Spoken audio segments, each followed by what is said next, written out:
Okay, welcome to Into the Channel podcast, primarily about women's football. I am your host, Dino DeCespedes, and as always, I'm joined by my co-host, Mr. Grant Engel. What is up, man? I'm feeling pretty great, buddy, but not as good as you should be feeling because you conducted some kick-ass interviews with some Orlando Pride members. Yeah, shout out to the Pride. Sent your boy the invite for their media day and got a chance to catch up with, four defending champions from my Orlando Pride. So that was really exciting. My first interview, NWSL Defender of the Year. How about a little Emily Sams on the ITC? Let's go. Let's hit it.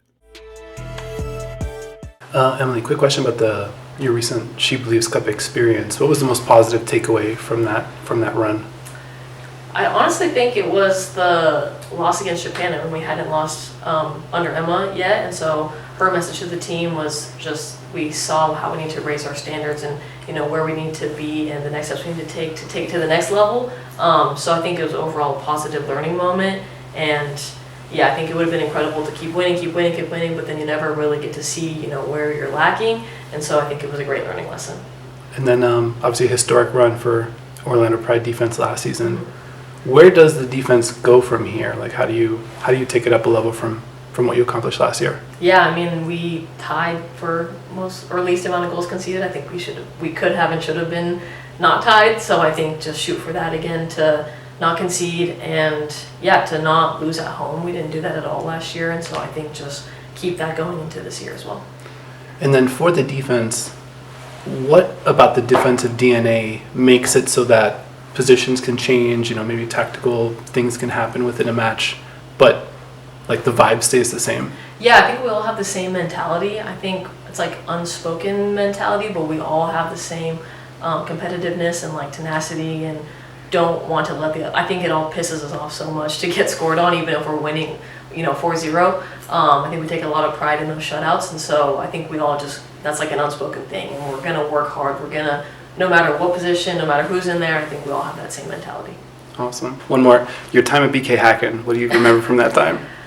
Man, I don't even know. My first professional experience, I was just trying to soak in, so I knew it was only going to be about 5 months, and so I was just trying to soak in everything I could. And, there's some really, really good players that I played with that play for the Sweden national team and, for other countries' national teams, but I think I almost just felt like a little kid, like trying to understand what the professional life is like, and so just trying to learn as much as I could. Awesome. Yeah. Thanks, Emily. Thank you. I gotta say, her saying the best experience from her time with the national team being losing to Japan in the She Believes Cup, with the de facto final, if you will, the final match of the 4-team tournament. I thought that was a really interesting answer. I think it kind of speaks to her mindset. I mean, if we're going to do anything on a podcast hosted by two bros, it's obviously play amateur sports psychologist. And so I'm just going to go ahead and go all in and say, I think that tells you a lot about her mentality, and I like that. Yeah, I mean, it kind of got my wheels turning with regard to because I mean, talking to Emily Sams, obviously 2024 NWSL Defender of the Year, serious vibes. You can kind of see, like how her personality kind of like radiates out when she's on the pitch. Yep. I wonder if she kind of joined that U.S. Women's National Team roster and was like, why is everybody so kind of happy-go-lucky and doing TikTok dancing?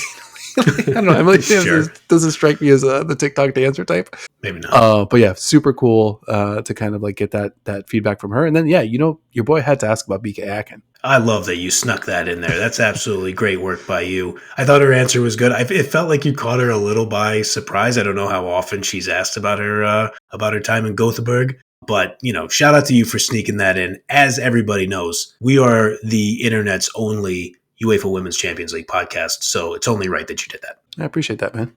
All right, so let's go to the second interview. Got a chance to speak with Kylie Nadaner. Apologies for that. Let's go to Kylie's sound. Well, Kylie, first off, congratulations on the nuptials. Preparing for the season, you talked about physically this preparation being different than previous seasons. What about mentally? You're coming in as defending champions versus just chasing a championship. Has that changed your mindset coming into the year? Yeah, we are very aware that we have a massive target on our back. So every game that we play, like, people want to beat us and they're going to treat it like a final. So we have to give 110% every game. That's the reality. So we're going to have to raise our game. We're very aware of that, and we're ready for it. And then as a defensive unit, you talked about the depth. Has anything developed competition-wise, or there's still some flux lineup-wise, or do you guys ever get into it, in terms of like trying to carve out some positioning? I mean, of course, as a player, you're always kind of reading into things, when you line up for training and stuff. You're like, what do you think the coaches are thinking, And the crazy part is, like, I think we have so much depth, and any player that is put out in that defensive unit, like, they're going to get the job done. So, I don't know what fans are going to expect, because we don't even know what to expect from our back line, but we know for sure that whoever's out there will get the job done. And then last Friday against Washington, anything specific that you can hang your hat on positively, or say, okay, this went really, really well for us? I think a big thing for us this year is hunting as one. Our press, I think, put Washington in some really uncomfortable positions, and we were winning the ball high up the pitch and creating chances out of it. So I think that's going to be a big focus for us this year. And then any areas for improvement off of like watching the tape from Friday? Yeah, I mean, overall, I think Friday was a really good performance. Obviously not the result we wanted. Probably need to work on PKs a bit more, but I think some challenges that we're going to face is, obviously Barb's is going to draw so much attention to her. Like, poor Barb's will get fouled every time she touches the ball, because that's the only way people can stop her. Marta the same way. A lot of our players the same way. So I think we're just going to have to be able to like keep a cool head, protect ourselves, and find ways to create chances from them. Look at you sneaking in a congratulations on the nuptials. I mean, I can't even describe how much joy that brought me. Thank you for doing that, buddy. You have no idea. I couldn't even look her in the eye when I was saying it. I felt like an asshole because I'm like looking at my computer. I'm like, because I was like, let me just please not laugh. And I think you can hear my voice. I'm really trying not to break. Yeah. And I had to go straight from that just to the first question. But Kylie was great. Her vibes are super positive. And it was interesting because I got to speak to her at the beginning of training camp. And you could tell it was almost like, she had just woken up from a long nap or something. She was like, oh, first day, let's see what's going on here. Shake off the rust. I think she was a lot more locked in when I spoke to her on Monday and, talked about the match versus Washington, kind of like what they learned. And I don't know, this back line is going to be really, really interesting. And I was also really curious about like how things are shaking out with the depth chart and competitively. I think she kind of, was a little coy about it. But she definitely let me know that there's some competition, and they're definitely scratching for playing time with regard to that back line. Love that. I think that was probably obviously after congratulations on the nuptials. That was my favorite part of the interview. Just her talking about kind of like looking around, seeing how the team is being set up during certain drills or during certain training sessions. She said the right thing by saying, no matter who we put out there, I feel confident in our squad. You don't want to throw on any of her teammates under the bus. She wants to be on the field, and she probably feels that she deserves to be on the field just as much as anybody out there, and it'd be difficult to argue with her. I mean, she finished, I think she was a finalist for Defender of the Year also, alongside her teammate Emily Sams. So she is dying to be on the pitch every minute. It's good that she trusts her teammates, but it goes back to what you talked about with their culture, where they're pretty clearly competitive with each other, accountable to each other. And that's why they were an all-time team last year. Yeah, absolutely. Yeah, you can definitely feel that competitiveness. And then the next person I got a chance to speak to, Brazilian midfielder extraordinaire Angelina, who also super competitive vibes, super serious vibes. I was really interested in what Angelina had to say as well. 3 seasons in Seattle. This is your second year in Orlando. What was different about joining this organization and this community that helped you have such a great season last year? I think my life outside of soccer. Honestly, I feel at home at the city too, because the weather, the Brazilian community, it's closer to home. So I do feel like I felt myself at home when I came to Orlando, and that helped me develop my best soccer on the team. Preparing for this season, physically, mentally, where did the majority of your time go in terms of preparation?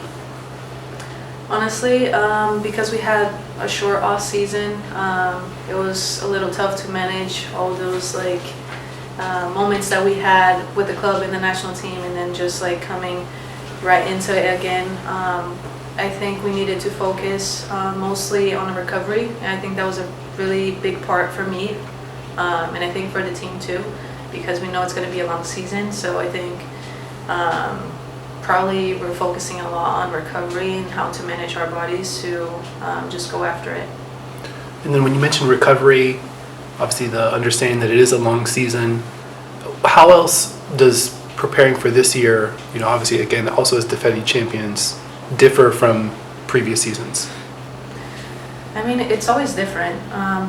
We know that this league is the most competitive, or one of the most competitive in the world, so we know what it takes and what's going to be on our bodies, how is it going to feel. So I think it's just good to take the goods out of last season, but knowing that it's going to be different this season, and just having those resources of how can we just continue to develop and continue to grind. I think it's really important for us to just understand that it's going to be a different season, so we're going to have to do different things to reach our highest level. Oh, Angelina. Yeah, you got me. The weather's nicer in Orlando than it is in Seattle. I understand. It's closer to Brazil. I understand it all. I'm glad she's happy there. She should be. She's going to play well in that system. She played well last year. I don't think I'm going to be one of the guys who's like, how dare you disrespect Seattle? It's nah, I get it. I understand. Now, would I, personally, would I rather live in Florida than Washington State? I would not. No offense to you either, my good man. That's all right. But I understood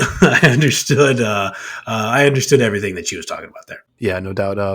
It was interesting to see, to kind of juxtapose the personality types too. This Pride roster is filled with different personality types, kind of top to bottom, and sure, somehow Seb Hines have been able to kind of move these pieces around and kind of build these units that have real cohesiveness, real chemistry, despite different age ranges, different experiences, different backgrounds, different leagues that these players are coming from, to kind of build a championship squad, which is super impressive. And I think that really shone through in these conversations. And then the last player I got the chance to speak to, the legend between the posts, Anna Moorhouse. Let's go to that sound here. Anna, last year you had to stretch 9 matches, 1 goal allowed, and that one was to Thelma Chewinga, the MVP of the whole league. You raised the shield undefeated. What does it feel like to be in that kind of zone?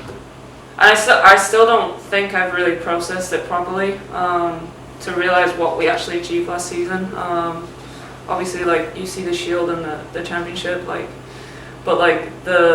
all the records that we broke and the streaks that we went on and stuff like that. But yeah, we want it to continue into this season. And yeah, I think we built last year off a good defense, and having that adaptability in there, and everyone working for each other. And yeah, I think we just need to do the same this year. You talked about building on last year. Are there any specific areas where, or maybe coming off the match with Washington last Friday, was there anything you said, okay, this is an area that I think we can still build on, even knowing how good we played last season? Yeah, I mean, this is a completely new season. I think you could tell in the game against Washington, both teams were very early in the season. Yep. It was a little transitional, a little cagey, there was niggly little fouls everywhere, and that's what you get in the first game of the season normally. I do think we need to finish opportunities that we create. We had probably more than you think, where we had good possession and we were building forward, and then it's just that final pass, or the pass before the final pass to get to goal. But yeah, I have faith in the forwards that they're going to figure it out, and they're going to start banging goals in.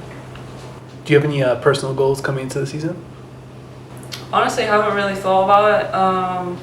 Obviously, I would like to break the record that I broke last year. That would be nice, obviously. But honestly, just keeping the back line solid in front of me, just communicating with them and just having a good season defensively is is always a goal. I don't think that changes. Personally, I want to go to the Euros with England. That would be a dream come true for me. So yeah, that's probably it. Awesome. Hope to see you at the Euros. Thank you. Okay, I gotta say, resetting the clean sheets record, lofty goal. I mean, I'm not going to put it past her. I think that's all very interesting. If you will allow me to kind of veer this off to the side, love that she mentioned playing for England in the Euros. Thought exercise here.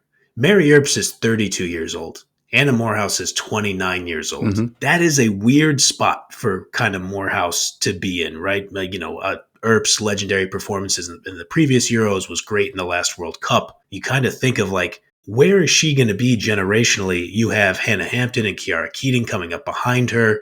I thought it was pretty telling that she wanted to float it out there in a media day appearance for the Orlando Pride. Hey, I got my eyes on these Euros. Yeah, it was funny because like just that morning, I had read something on Reddit where somebody was like, oh yeah, I got a chance to meet with Anna Moorhouse. And I think it was Carson Pickett maybe at like a community event.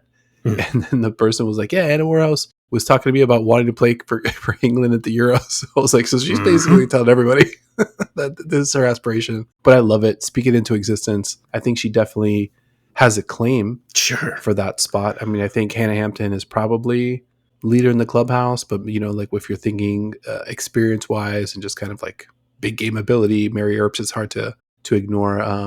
Anna's going to get a chance early part of this NWSL season to like really make a point if she really kind of slams the door on the league and all the great offenses that she'll have faced.